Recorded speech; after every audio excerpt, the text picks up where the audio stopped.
छोरा मारे छ जब मुसाकी ले लै छै चुसकी दिलवा काढ़ लै छै गे सखी गाँव वाला छोरा मारे छ जब मुसाकी ले लै छै चुसकी दिलवा काढ़ लै छै गे सखी गाँव वाला छोरा सीका सरा देखा के कनखी मार लै छै गे सखी गाँव वाला छोरा सीका सरा देखा के कनखी मार लै छै गे सखी ट्यूशन वाला छोरा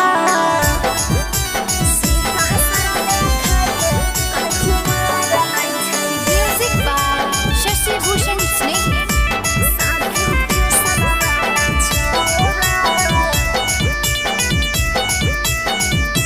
सखी गे मिले जब आबे कहल माजा मिलै छै ओकर बात सुनी सुनी हमर दिमागवा हिलै छै दिमाग फेल भे जेतौ गे सखी गे मिले जब आबे कहल माजा मिलै छै ओकर बात सुनी सुनी हमर दिमागवा हिलै छै गला में गमछिया मिलै जब नजरिया जुल्फी झाड़ लै छै गे सखी गाँव वाला छोरा गला में गमछिया मिलै जब नजरिया जुल्फी झाड़ लै छै गे सखी गाँव वाला छोरा सीका सरसटा के कनखी मार लै छै गे सखी गाँव वाला छोरा सीका सरा देखा के कनखी मार लै छै गे सखी गाँव वाला छोरा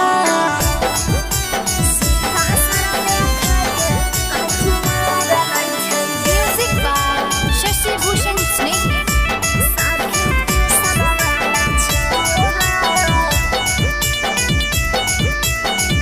कि सखी गे करी के इशारा हमारा से मांगहिए गो किस कहै छै प्यार करै के लेबे गे छौरी बोले केतना फीस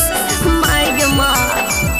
कि सखी गे करी के इशारा हमारा से मांगहिए गो किस कहै छै प्यार करै के लेबे गे छौरी बोले केतना फीस लाल बाबू राजा